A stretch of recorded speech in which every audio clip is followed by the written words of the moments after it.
Hello students, welcome to our channel साइंसकारी। आज हम स्टार्ट करेंगे नया चैप्टर इलेक्ट्रिसिटी। इलेक्ट्रिसिटी हम देखते हैं कि घर पे यूज़ करते हैं डिवाइसेस को चलाने के लिए, फ़ैन को चलाने के लिए, इन्वर्टर को चार्ज करने के लिए और टेलीविज़न, बहुत सारी ऐसी चीज़ें हैं जिसमें हमें इलेक्ट्रिसिटी की ज़रूरत पड़ती है। तो इलेक्ट्रिसिटी क्या है? तो इसमें हम सबसे पहले स्टार्ट करेंगे चार्ज। इलेक्ट्रिसिटी को समझने के लिए हमें कई चीज़ें समझनी पड़ेंगी। सबसे पहले हम स्टार्ट करेंगे चार्ज से। चार्ज क्या है? चार्ज दो तरह के होते हैं, पॉजिटिव और नेगेटिव। पॉजिटिव चार्ज क्या है, इसको समझने के लिए हम देखेंगे एटम में क्या होता है। एक न्यूक्लियस होता है और उसके आसपास इलेक्ट्रॉन्स होते हैं। इलेक्ट्रॉन्स बाहर निकल सकते हैं। अगर इलेक्ट्रॉन्स को हम बाहर निकाल दें, चाहे वो फ्रिक्शन से निकाल दें, चाहे वो कंडक्शन से, इलेक्ट्रॉन को अगर बाहर निकाल दें तो उस एटम पे क्या आ जाएगा? पॉजिटिव चार्ज आ जाएगा। और जहां पे ये इलेक्ट्रॉन जाएंगे, जिस बॉडी पे भी ये इलेक्ट्रॉन जाएंगे, उस पे क्या आ जाएगा? नेगेटिव चार्ज आ जाएगा। तो पॉजिटिव चार्ज क्या है? Basically deficiency of electron. और नेगेटिव चार्ज क्या है? किसी चीज पे इलेक्ट्रॉन्स का ज्यादा हो जाना, एक्सेस ऑफ इलेक्ट्रॉन्स। अब चार्ज जो है ये किससे मिलकर बना है? ये इलेक्ट्रॉन से मिलकर बना है।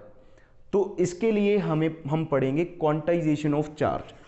Quantization of charge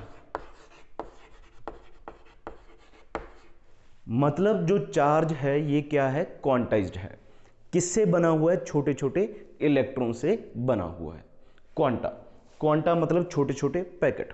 quantization of charge में क्या है? चार्ज जो है इलेक्ट्रॉन से मिलके बना हुआ है। तो हमारे पास ये फॉर्मूला बन गया कि चार्ज जो है ये नंबर ऑफ इलेक्ट्रॉन से मिलके बना हुआ है। कितने नंबर ऑफ इलेक्ट्रॉन्स हैं उस पर डिपेंड करेगा कि ये चार्ज कितना है। ये हमारे पास क्या है? क्यू क्या है? Total charge. एन क्या है? Number of electrons. और ये ई क्या है? ये है हमारे पास ई क्या है? इलेक्ट्रॉनिक चार्ज, जिसकी वैल्यू होती है 1.6 इंटू 10⁻⁻19 कूलम। कूलम क्या है? चार्ज की एसआई यूनिट है। कूलम चार्ज की यूनिट है। हम किसी भी जगह चार्ज को अगर मेजर करेंगे तो वो कूलम में करेंगे। अब हमें ये पता होना चाहिए कि पॉजिटिव और पॉजिटिव चार्ज जो होते हैं ये एक दूसरे को रिपेल करते हैं। जैसे मैग्नेट में नॉर्थ और नॉर्थ पोल एक दूसरे को रिपेल करते हैं, वैसे ही पॉजिटिव और पॉजिटिव चार्ज एक दूसरे को रिपेल करते हैं। और पॉजिटिव और नेगेटिव चार्ज जो हैं ये एक दूसरे को क्या करते हैं? अट्रैक्ट करते हैं। अब हमारे पास ये फॉर्मूला है Q इक्वल टू NE। इस पे हम एक क्वेश्चन करके देखते हैं। एनसीईआरटी का क्वेश्चन है, how many electrons are present in 1 coulomb of charge. तो हमारे पास यही फॉर्मूला हम यूज करेंगे। Q कितना है? अगर हम Q की वैल्यू देखें तो 1 कूलम है। और इलेक्ट्रॉन्स निकालने हैं, नंबर ऑफ इलेक्ट्रॉन्स निकालने हैं। E कितना है? इलेक्ट्रॉनिक चार्ज, जिसकी वैल्यू है 1.6 इंटू 10⁻⁻19 कूलम। Q कितना है? 1 कूलम। तो N की वैल्यू क्या आ जाएगी? 1 coulomb divided by 1.6 into 10⁻⁻19 coulomb. अब इसको हम सॉल्व करेंगे। कूलम और कूलम कैंसिल हो गया क्योंकि नंबर ऑफ इलेक्ट्रॉन्स की कोई यूनिट नहीं होती। तो यहां पे हम क्या करेंगे? 1.6, यहां पे 10⁻⁻19 है, तो यहां पे हम क्या कर देंगे? 10⁻+19, ऊपर आके ये +19 हो जाएगा। अब हमने क्या करना है? यहां से हमने यहां पे 1.6 है, इसको हम पॉइंट को हटाएंगे और नीचे क्या लगेगा? 10 लगेगा। और अगर डिनोमिनेटर के अगर नीचे कोई चीज हो तो वो न्यूमरेटर में आ जाती है। ये 10 कहां पे आ जाएगा? यहां पे आ जाएगा। अब यहां पे 10 जो है ऊपर आ गया, तो 10 इंटू 10⁻, यहां पे कितनी है? 19 है। तो 19 को हम क्या लिखेंगे? 18 लिखेंगे और एक जीरो हम यहां पे लगा देंगे। और यहां पे कितना रह गया? 16। अगर 100/16 को हम डिवाइड करें, 100 को 16 से डिवाइड करें तो हमारे पास आ जाएगा 6.25 इंटू 10⁻18 इलेक्ट्रॉन। ये इलेक्ट्रॉन 1 कूलम ऑफ चार्ज में है। कितने इलेक्ट्रॉन? इतने। अब हमने चार्ज को अच्छे से समझ लिया। अब हम समझेंगे इलेक्ट्रिक करंट क्या है। जैसे हमारे पास एक वायर है, ठीक है, इस वायर में से क्या हो रहा है, करंट पास हो रहा है। करंट क्या है, बेसिकली यहां से कई इलेक्ट्रॉन जो हैं पास हो रहे हैं और सारे इलेक्ट्रॉन मिलकर क्या बनाते हैं, टोटल चार्ज बनाते हैं। ये हमने पढ़ा है। ये एरिया हमने मान लिया यूनिट क्रॉस सेक्शन एरिया बोलते हैं इसको हम। यूनिट क्रॉस सेक्शन एरिया का मतलब चाहे ये 1 सेंटीमीटर हो चाहे ये 1 मीटर स्क्वायर हो, 1 सेंटीमीटर स्क्वायर या 1 metre square unit cross section area. Wire के इस एरिया में से कितने इलेक्ट्रॉन पास हो रहे हैं और यूनिट टाइम में, तो इसको हम क्या बोलेंगे, इलेक्ट्रिक करंट। यूनिट टाइम में, टाइम मतलब 1 सेकंड में, 1 सेकंड में यूनिट क्रॉस सेक्शन एरिया से कितने नंबर ऑफ इलेक्ट्रॉन्स पास हो रहे हैं उसको हम क्या बोलेंगे, इलेक्ट्रिक करंट। जैसे हम इसको लिखेंगे, total charge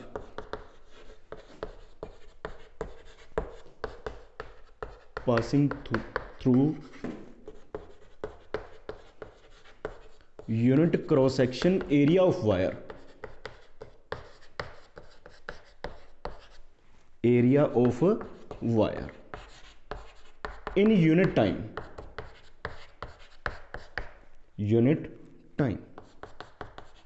is called electric current. Total charge जो यूनिट क्रॉस सेक्शन एरिया में से यूनिट टाइम में से पास हो रहा है, ये क्या है, इलेक्ट्रिक करंट।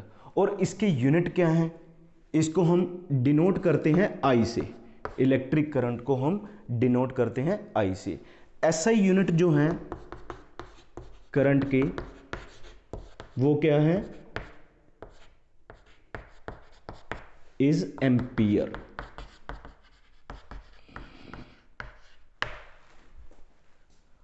अब इस फॉर्मूला से हम देखें, इसकी डेफिनेशन से हम देखें तो करंट का जो फॉर्मूला बनेगा वो क्या बनेगा, करंट क्या है, charge passing through wire in unit time. तो चार्ज क्या होता है, क्यू टाइम टी, आई क्या आ गया, Q by T. Charge equal current equal to charge upon time. अब करंट की यूनिट क्या है, एम्पेयर है, 1 एम्पेयर। चार्ज की यूनिट क्या है, कूलम। हमने इसको क्यू को 1 कूलम ले लिया। Time 1 second.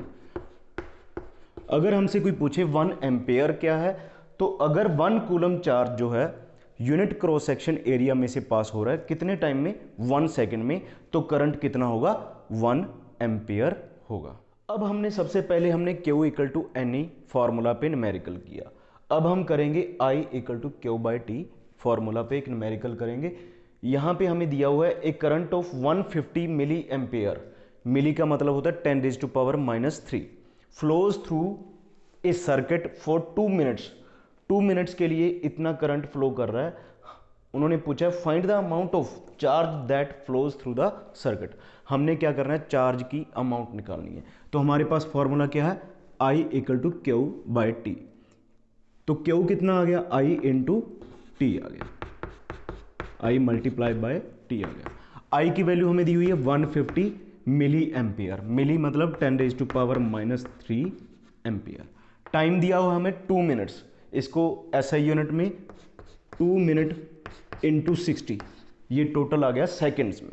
तो इसको मल्टीप्लाई करने पे हमारे पास आ जाएगा, ये हमारे पास आ जाएगा 150 इंटू 120 इंटू 10⁻³ ये आ जाएगा हमारे पास 18 coulomb charge.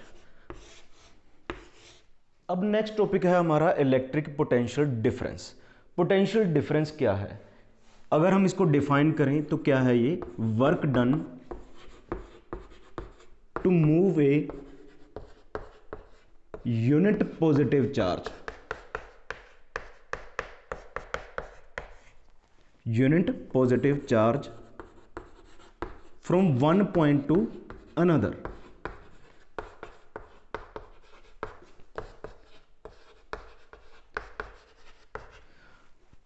Electric potential difference क्या है, अगर हम एक यूनिट पॉजिटिव चार्ज पर वर्क करें तो उसको एक पॉइंट से दूसरे पॉइंट तक ले जाया जा सकता है। वर्क कौन करेगा, बेसिकली अगर हम इलेक्ट्रिक सर्किट में देखें तो ये वर्क बैटरी या फिर सेल करता है। अगर हम एक सर्किट में किसी में हमने मान लो इसको हम सिंपल ही ले लेते हैं, पहले यहाँ पे की है, हमने की को स्विच ऑफ किया।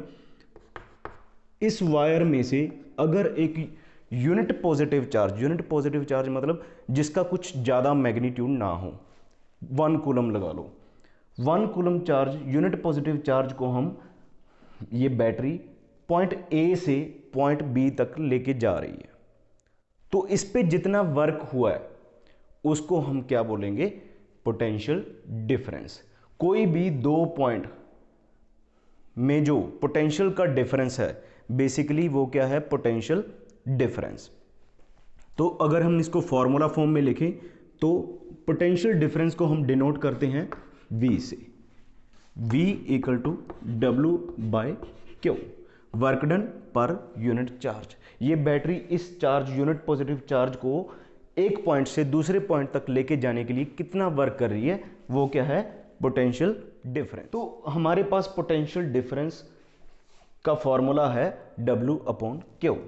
अब पोटेंशियल डिफरेंस के जो SI यूनिट हैं, स्टैंडर्ड यूनिट हैं,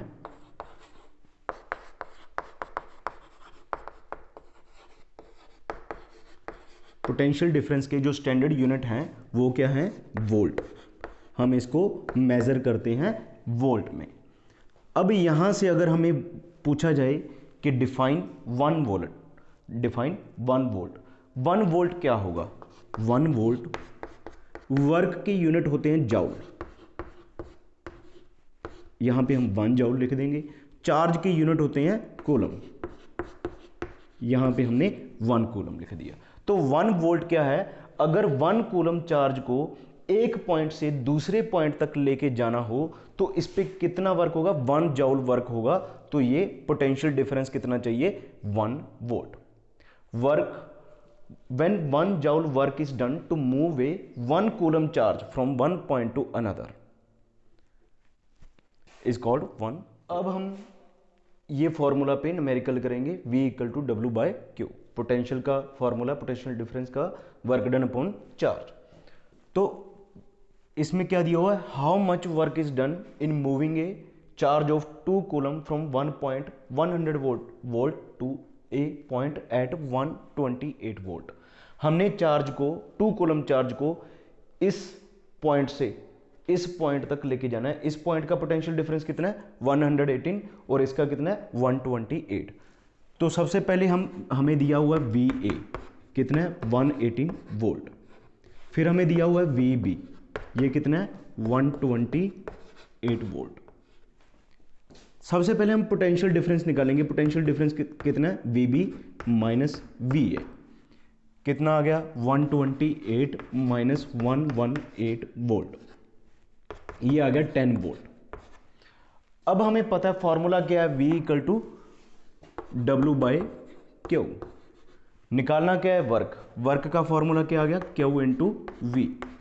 पोटेंशियल, V क्या है, पोटेंशियल डिफरेंस। पोटेंशियल डिफरेंस हमने निकाल लिया, कितना है, ये है 10 वोल्ट।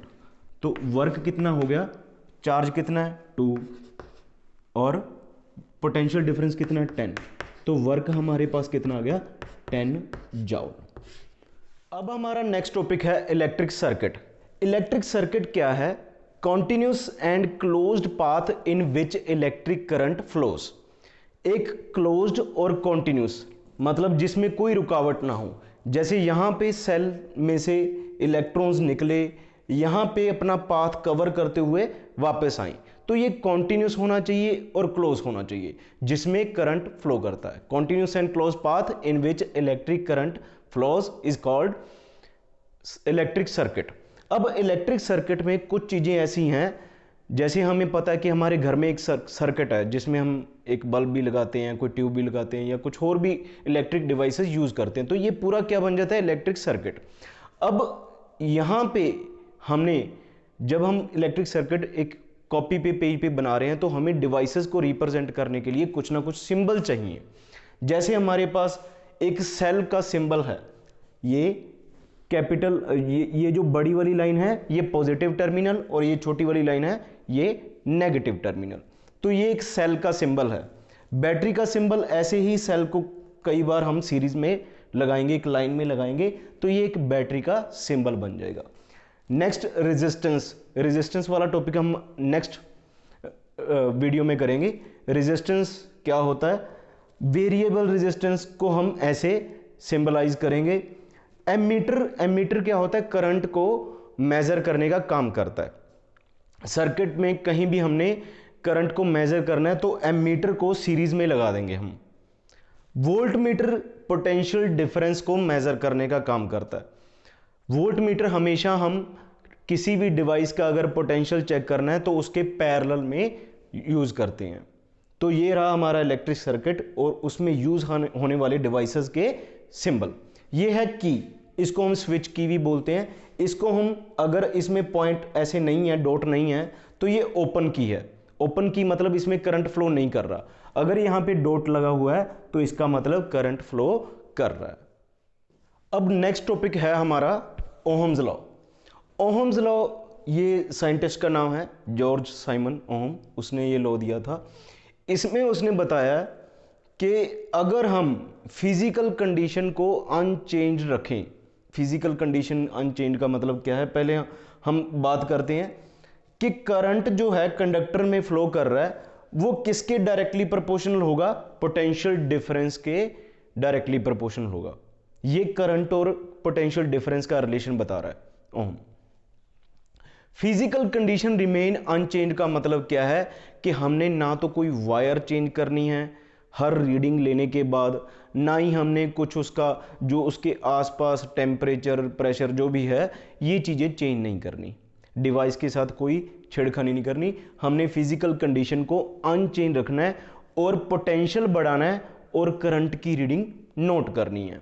जैसे जैसे हम पोटेंशियल बढ़ाएंगे, अगर मैं इसका ग्राफ बनाऊं पोटेंशियल और करंट का, जैसे जैसे मैं पोटेंशियल बढ़ाऊंगा करंट बढ़ेगा। तो यहां पे हमारे पास इस तरह के ग्राफ में पॉइंट आ जाएंगे।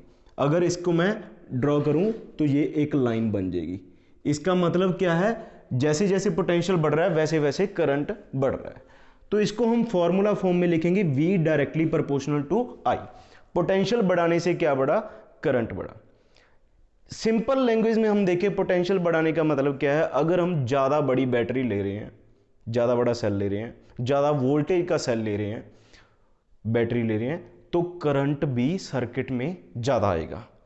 तो हम सर्किट में करंट ज़्यादा मिलेगा हमें। Potential difference directly proportional to current flowing in the conductor, V directly proportional to I। और हमें पता है कि अगर कहीं भी प्रोपोर्शनल का साइन आ जाए तो हम उसको हटा के क्या लगाते हैं, कांस्टेंट लगाते हैं। और ये कांस्टेंट क्या है, R। R बेसिकली क्या बना, V upon I। V upon I, अब हमें पता है अगर दो फिजिकल क्वांटिटीज की रेशो ले रहे हैं तो मतलब यहां पे हम स्लोप ले रहे हैं इस ग्राफ का।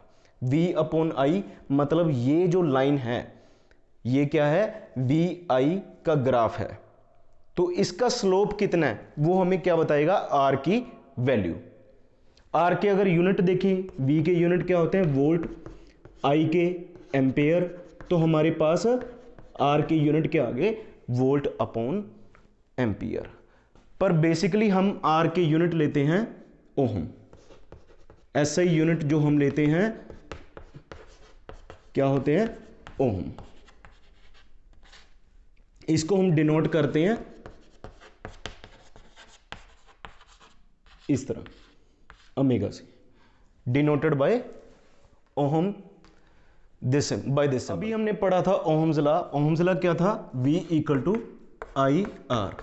V potential difference, I current और R क्या था, रेजिस्टेंस।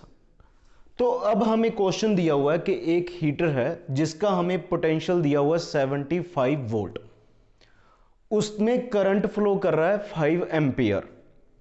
फिर उन्होंने कहा है कि 75 से पोटेंशियल डिफरेंस को इंक्रीज कर दिया 150 वोल्ट तक, और पूछ रहे हैं कि अब करंट कितना होगा। तो सबसे पहले हम इस केस में ओहम्स लॉ लगाएंगे और हमें क्या क्या दिया हुआ है, पोटेंशियल दिया हुआ है 75, करंट दिया हुआ है 5, R की वैल्यू निकालेंगे 75 डिवाइडेड बाय 5। तो आर की वैल्यू हमारे पास आ गई 15 ओहम। आर क्या है? रेजिस्टेंस है। इसके बारे में हम नेक्स्ट वीडियो में बात करेंगे, रेजिस्टेंस क्या है अच्छे से।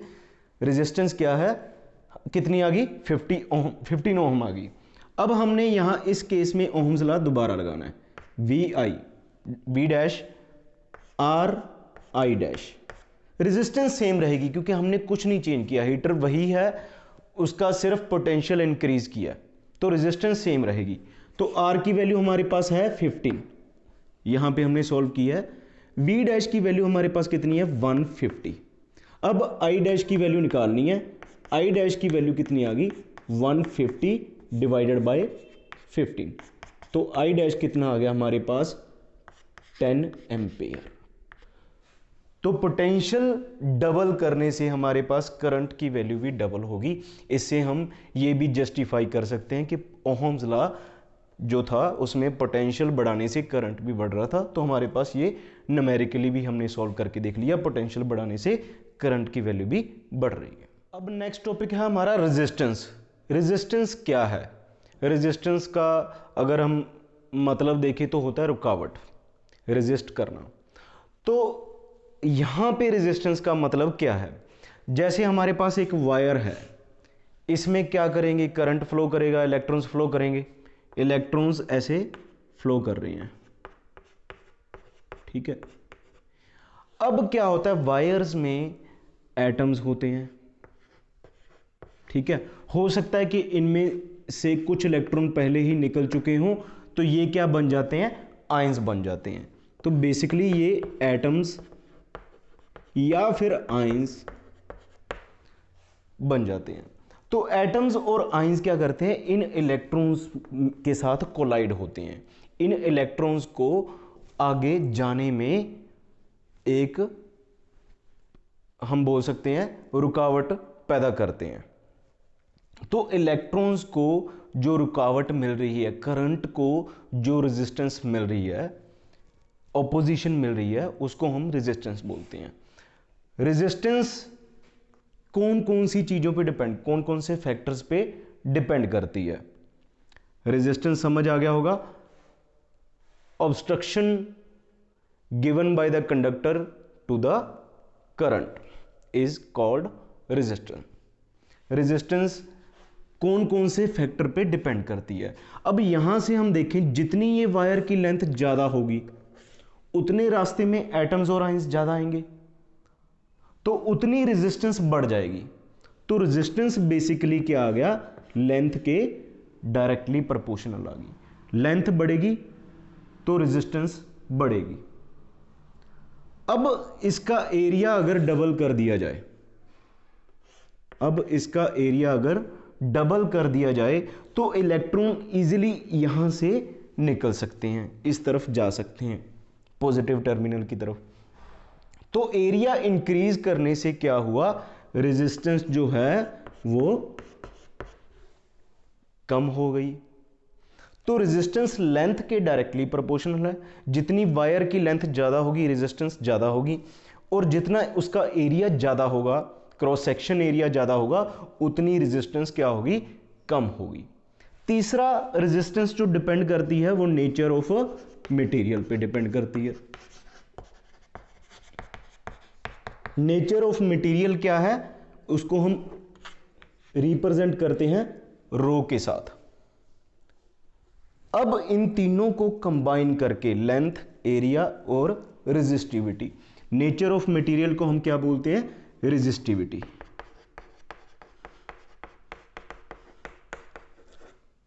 अब अगर मैं इसको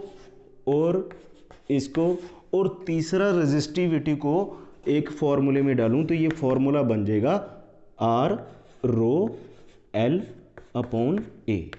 मतलब रेजिस्टेंस जो है, एक तो नेचर ऑफ मटेरियल क्या है, कौन सा मटेरियल है, कॉपर है, सिल्वर है, या फिर कोई और मटेरियल है, उस पर डिपेंड करती है। दूसरा, लेंथ कितनी है उस वायर की, उस मटेरियल की, कंडक्टर की, एरिया कितना है, उस पर डिपेंड करती है।